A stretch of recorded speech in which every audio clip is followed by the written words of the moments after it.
Hi all, welcome to SS info Tamil. இன்றைக்கி இந்த வீடியோவில் தம்ப்நெயிலே பார்த்துருப்பீங்க, எறா பிரியாணி தான். நான் ஒரு டிஃப்ரெண்ட்டாக செய்வேன். என்னோடய ஸ்டைல் எப்படின்னா, எறா வாஷ் பண்ணிவிட்டு அதில் இஞ்சி பூண்டு பேஸ்ட்டு, புதினாவையும் அரைச்சி ஊற்றிடுவேன், தயிர் எல்லாத்தையும் நல்லா 2 hours மேக்னேட் பண்ணிட்டு ஏர் ஃப்ரையரில் 5 minutes வச்சு எடுத்துருவேன். நான் பிரியாணி தாளிக்கும் போது எப்போவுமே குக்கரில் தான் செய்வேன். குக்கரில் பார்த்திங்கன்னா எண்ணெய் ஊற்றிட்டு பட்டை, லவங்கம், ஏலக்காய் அதெல்லாம் போட்டுட்டு பச்சை மிளகாவையும் சேர்த்துட்டு கொஞ்சம் பொரிஞ்ச உடனே வெங்காயத்தை வெட்டி வச்ச வெங்காயம் ஒரு 3 வெங்காயம் சேர்த்துப்பேன். ஒரு 3 பேர் சாப்பிட்ற அளவு, 4 பேரே சாப்பிடலாம். வெங்காயம் ஒரு 3 வெங்காயம் போட்டு அது ப்ரௌன் கலராக ஆகணும். ப்ரௌன் கலராக ஆனதுக்கப்புறம் தக்காளி, புதினா எல்லாத்தையும் சேர்த்துடணும்.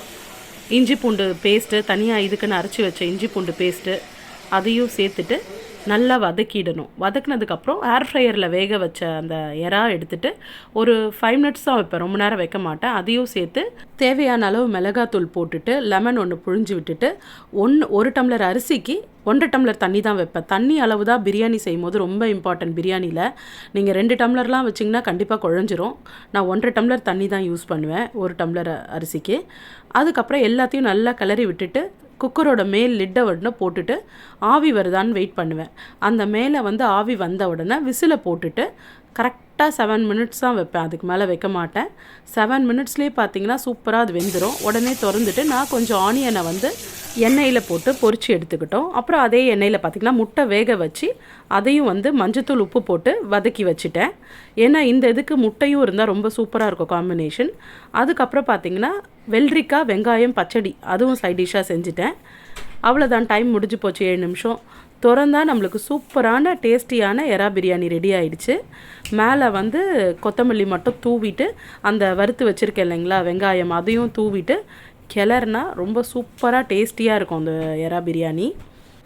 ஆனியன் நம்ம வறுத்துட்டு சேர்க்கறது அது ஒரு தனி டேஸ்ட்டு கொடுக்கும், க்ரன்ச்சினஸ் கொடுக்கும். சாப்பிடும்போது கொஞ்சம் நல்லாயிருக்கும். ஏன்னா எறா பிரியாணி சிக்கன், மட்டன் மாதிரி ஒரு பீசஸாக இருக்காது இல்லைங்களா. எறா அப்படியே வெந்து இதுவாகிடும். அதனால் நம்ம சைட் டிஷ்ஷாக இந்த மாதிரி முட்டை சேர்த்துக்கிறது, முட்டை வேக வச்சு சேர்த்துக்கிறது, அதுக்கப்புறம் இந்த கிறிஸ்பினஸ் ஆனியன் கொஞ்சம் தூவி கிளறி சாப்பிட்றது, அதெல்லாம் ரொம்ப சூப்பராக இருக்கும். அதுக்கு இன்னும் அவ்வளோதான். நீங்கள் பிளேட்டில் சர்வ் பண்ணால் கண்டிப்பாக பசங்க சாப்பிட மாட்டேன்னே சொல்ல மாட்டாங்க. அந்த அளவுக்கு டேஸ்டியான எறா பிரியாணி ரெடி ஆகிடுச்சு. வீட்டில் கண்டிப்பாக நீங்கள் எல்லாருமே செஞ்சு பாருங்கள். இந்த டைப்பை நீங்கள் ஏர் ஃப்ரையரில் வேக வைக்காமல் அப்படியே அலசிட்டு டைரெக்டாகவும் நம்ம சேர்த்து செய்யலாம். எறாவை மட்டும் கொஞ்சம் நல்லா ஊற வச்சிடணும். உப்பு, மஞ்சத்தூள்,